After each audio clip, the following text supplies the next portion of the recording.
Are you part of WhatsApp family groups? Well, most of us are. What is the first message that you get on those groups? Let me guess. A good morning text.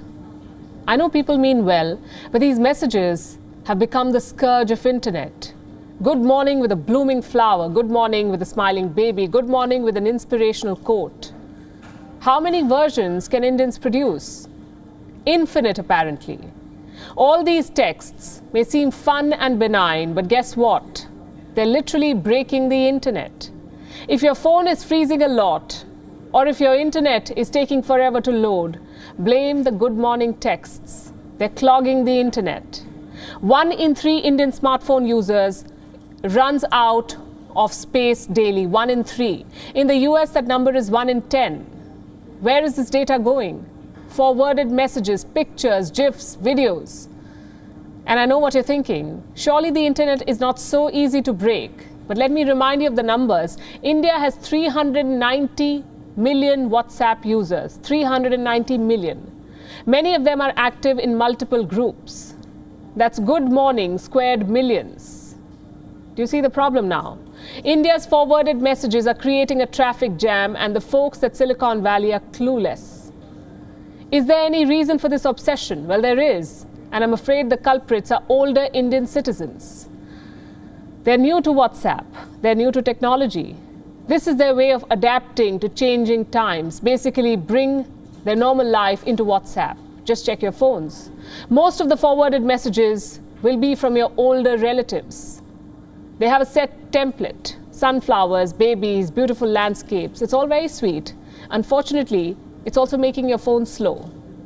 In the last 5 years, there's been a 10-fold rise in searches for good morning pictures. And in India, a 9-fold increase in people downloading them. Where do you think these pictures end up? In our phones. We can do 2 things here.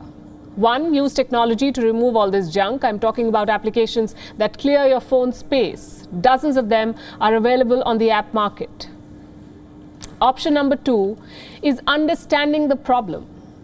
Why are so many older Indians addicted to WhatsApp forwards? Yes, it helps them adapt to social media, but this seems like a never-ending phenomenon. So here's a thought. Maybe they feel lonely.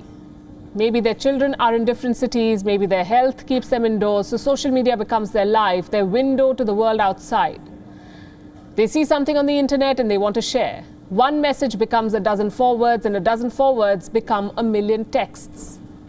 India's massive population makes the arithmetic worse. It's also a commentary on our times. People live secluded lives. There's no one to crack a joke with. So you forward it on WhatsApp. Plus, there is no one to teach older citizens how to use social media. We've seen teenagers help their grandparents. They download the app, they show them how to send messages, but they don't tell them what messages to send.